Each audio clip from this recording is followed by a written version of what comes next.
అందరికీ నమస్కారం అండి. ఈరోజు మనం నల్లబాటి రాఘవేంద్రరావు గారు రచించిన తాతయ్యకు జేజేలు అనే ఓ చక్కటి కథను విందాం. ఇక కథలోకి వెళ్దాం. ఉదయ్కి పల్లవికి మీ నాన్న వ్రాయినది. మీరు మీ పిల్లలు క్షేమమని తలుస్తాను. తాతయ్య షష్ఠి పూర్తి ఘనంగా ఆయన కోరుకున్నట్లు చేయండి. మీ నాన్న సత్యానందం. కిరణ్కి సింధుకి మీ నాన్న రాయినది. మీ పిల్లలు క్షేమమని భావిస్తాను. మీ తాతయ్య రాబోయే షష్ఠిపూర్తి ఆయన ఆదేశించినట్లుగా చేయండి. మీ నాన్న రామం. అమెరికా నుండి వచ్చి 2 లెటర్లు వాళ్ళు చదువుకొని వాళ్ళ తాతయ్య పరందామయ్యకు ఇచ్చారు. తాతయ్య, ఇక నీ కోరికేమిటో చెప్తే ప్రకారంగా షష్ఠిపూర్తి ఘనంగా జరిపించేస్తాం అన్నారు ఆ నలుగురు మనవలు. ఒరే ఉదయ్, నీకు పెళ్లి చేసింది నేనే కదా. మల్లికను నీకు కట్టబెట్టడానికి ఎన్ని పాటలు పడ్డాను. ఒసే పల్లవి, మీ ఆయన సూర్యం మామూలుగా దొరకలేదే, అదంతా నా కష్టం. మీకు ఈనాడు సుఖం ఇచ్చింది నేనేనర్రా. ఒరే రెండో అబ్బాయి కొడుకు కూతురు, నీ విషయం అంతేనర్రా. మీరు నలుగురు, మీ భర్తలు, భార్యలు, మీ బిడ్డలంతా కలిసి నాకు షష్ఠిపూర్తి మహోత్సవం చెయ్యాలి అనుకుంటున్నారు కదూ. సంతోషం. అయితే నా కోరిక చెప్పేయమంటారా? చెప్పు తాతయ్య.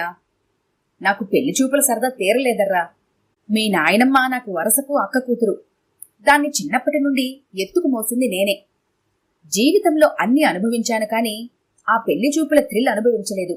మీరు కాదంటే చెప్పండి, మీ నాన్నలకు లెటర్స్ రాసేస్తాను. పరంధామయ్య గారు మూతి ముడుచుకొని కూర్చున్నారు. పరంధామయ్య భార్య అనసూయమ్మ లోపల నుంచి అప్పుడే బయటకొచ్చి పోదురు సంబడం, పిల్లలెంతో ముచ్చటపడి షష్ఠిపూర్తి జరిపిస్తాం అంటుంటే మీ విపరీత కోరికలేమిటి? ఏ పెళ్లి చూపులంటే నీకెందుకు భయం? సర్రుని అడిగాడు ముసలాయన. మీరు నాకు నచ్చరేమోనని టక్కున సమాధానం చెప్పింది అనసూయమ్మ. అందరూ విరగబడి నవ్వారు. పరంధామయ్యకు మాత్రం నవ్వు రాలేదు. నవ్వారు సర్లే, నాకు తమాషాకి ఇక్కడే ఈ గదిలోనే మొక్కుబడికి పెళ్లి చూపుల తంతు జరిపేసి చేతులు దులిపేసుకుందాం అనుకుంటున్నారేమో. అదేం కుదరదు. ఒరిజినల్ గా ఉండాలి. అవునర్రా, మీ అందరి పెళ్లిళ్లకు నా నెత్తి మీద బాధ్యత వేసుకుని చెప్పులు అరిగేలా తిరిగి ఎన్నెన్ని పెళ్లి చూపులు మీకు ఏర్పాటు చేయించానో మీకందరికీ తెలుసుగా. మీ నాన్నలు కూడా దూరంగా ఉండిపోయి వాళ్ళకేమీ పట్టనట్టు ఊరుకున్నారు కనుక మీరు ఒరిజినల్ గా నాటకీయంగానే ఈ తంతు జరిపించండి. మీరు మరీ కష్టపడనక్కర్లేదు. మిమ్మల్ని ఏడిపించను గాని మీ నాన్నమ్మకు నాకు పెళ్లి చూపులు జరిపించండి. అంతకీ ఆవిడగారు నచ్చకపోతే అప్పుడు పై సంబంధం చూద్దాం. లేదా మొత్తానికి నోరు మూసుకోండి. నేను మీ నాన్నలకు లెటర్ రాసేస్తాను. పరంధామయ్య కొంచెం కోపంగా హెచ్చరించేసరికి అందరూ కాస్త భయపడి ఇదేదో సీరియస్ వ్యవహారమే అనే నిశ్చయానికి వచ్చేశారు.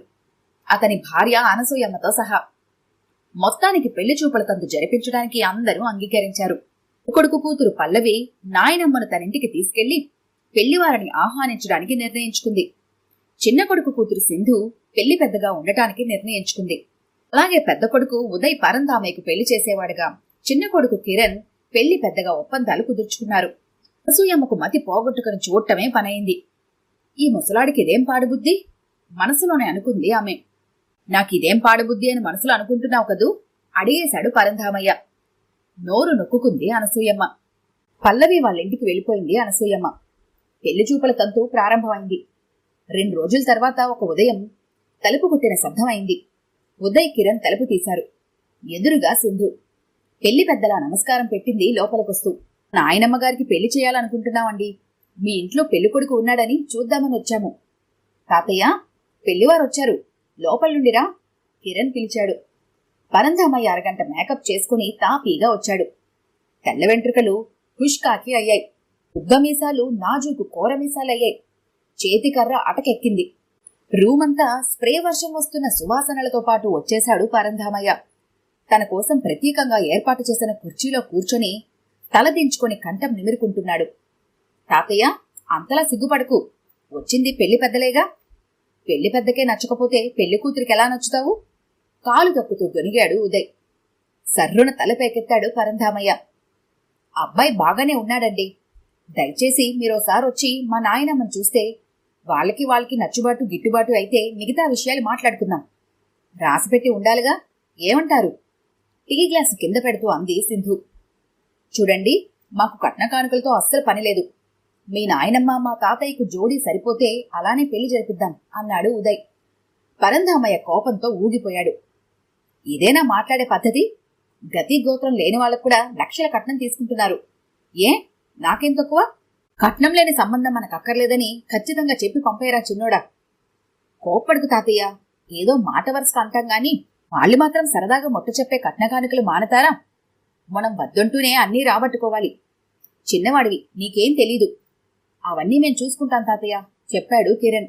రంధామయ్య మీసాలు మెలివేసుకోవాలి అనుకున్నాడు, కాని కుదరలేదు.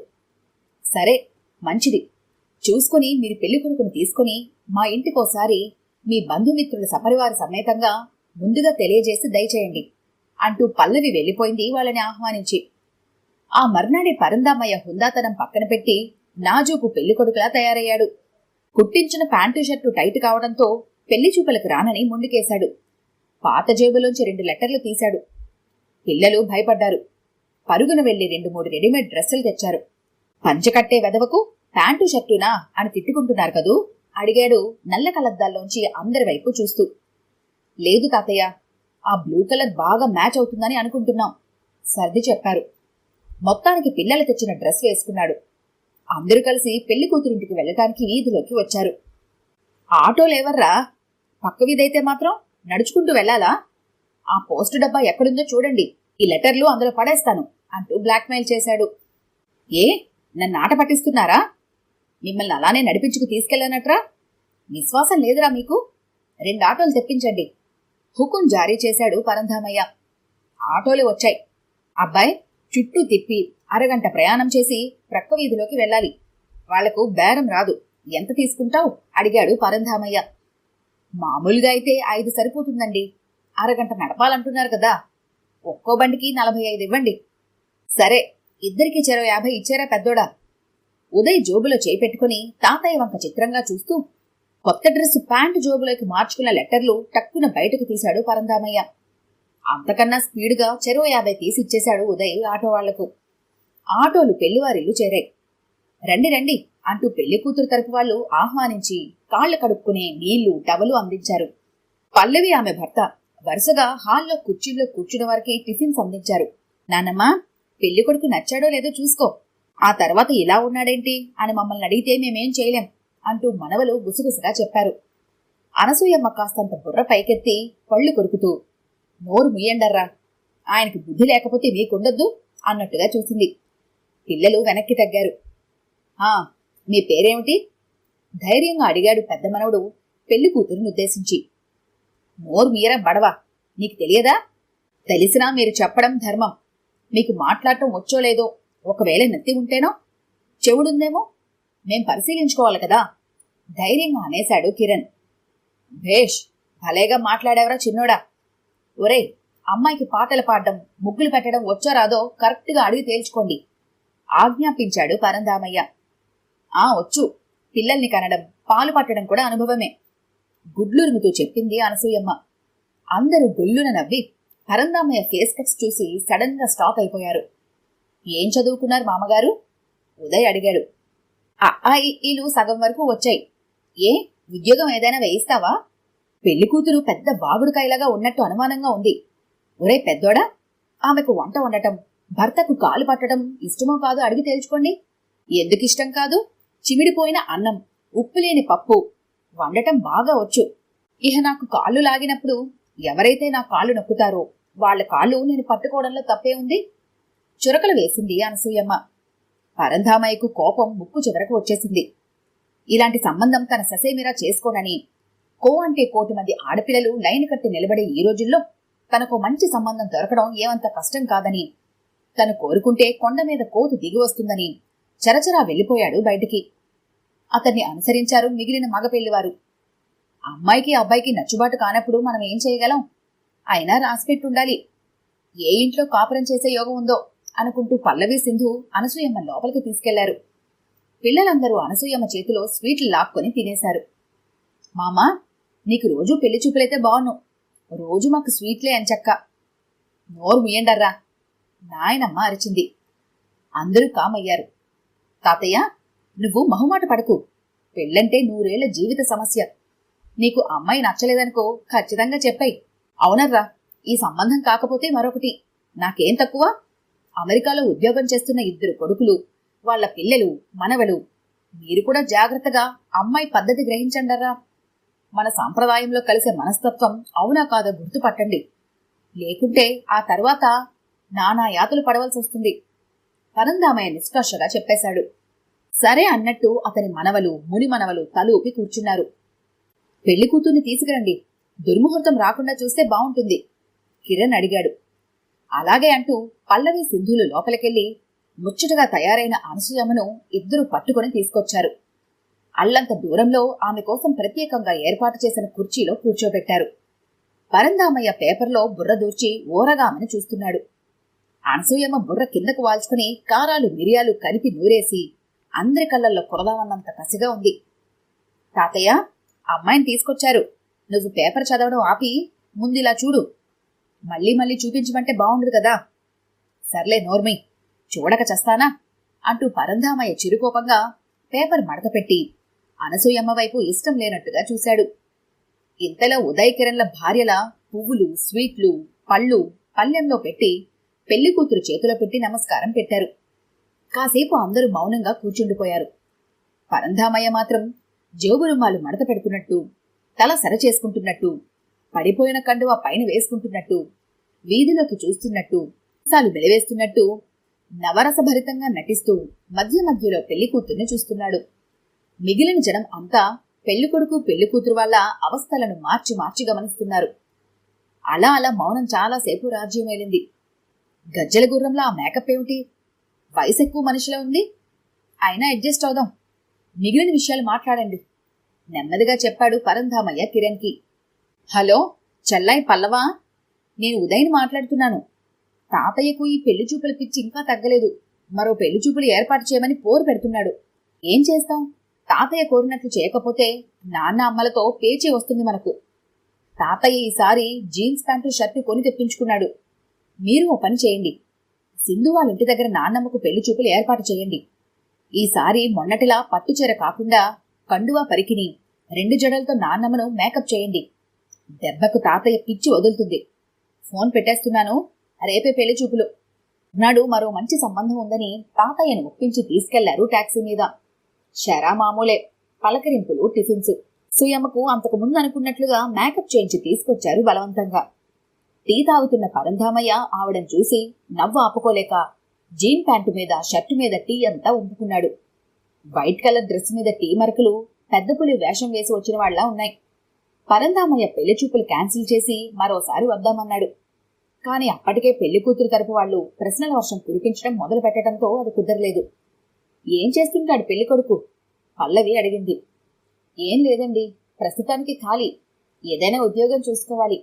ఉదయ్ సమాధానం. గోళ్లు గిల్లుకొని కూర్చుంటే పెళ్ళాన్ని ఎలా పోషిస్తాడు? ఏముందండి, ఎలాగూ కట్నం వస్తుందిగా, అది కాస్త బ్యాంకులో వేసి దాని మీద వచ్చే ఆదాయంతో పెళ్ళాన్ని పెంచాలని ఒక ఐడియా. ఇది మా తాతయ్య ఐడియానే చెప్పాడు కిరణ్. బావుంది. రేపొద్దున పిల్లలు పుడితే వాళ్లకు బారసాలలు, పాల డబ్బాలు, చదువులు, శుభకార్యాలు, ఉద్యోగాలు ఇవన్నీ ఎలా? ప్రశ్నించింది పల్లవి ఘాటుగా. అవన్నీ కాగల కాలమే చూసుకుంటుందండి ధీమాగా అన్నాడు కిరణ్. ఏ, మీరు సమాధానం చెప్తున్నారు? పెళ్లి కొడుక్కి మాటలు రావా? మూగా? ఎప్పుడైనా పెళ్ళాం పుట్టింటికెడితే వాకిలి తుడిచి కల్లాపు జల్లాలి. చెప్పండి అతగాడికి. పెళ్లి కొడుక్కి కాని సంపాదన లేదంటున్నారు. పోనీ వంట చేయడం, పిండి రుబ్బడం, పిడకలు వేయటం లాంటి పనులొచ్చా? చూస్తుంటే అవి రానట్లే కనిపిస్తుంది ముఖం. అసలు పెళ్లి కొడుకు వయసంతా? ఏం చదివాడు? 10 మందిలో కూర్చొని టీ బట్టల మీద ఒలకబోసుకునే ఇతనేం పెళ్లి కొడుకండి బాబు. అయినా మా అమ్మ ఇష్టం తెలుసుకుని ఆవిడ ఓకే అంటే కబురు పెడతా, మీరెళ్ళి రావచ్చు స్టాపు లేకుండా నిష్కర్షగా చెప్పింది సింధు. అందరూ తెల్లబోయి చూస్తున్నారు. మా సింధు చిన్నపిల్లైనా బాగా అడిగింది. పెళ్లి కొడుకు అలా బిత్తరపోయి చూస్తున్నాడేమిటి?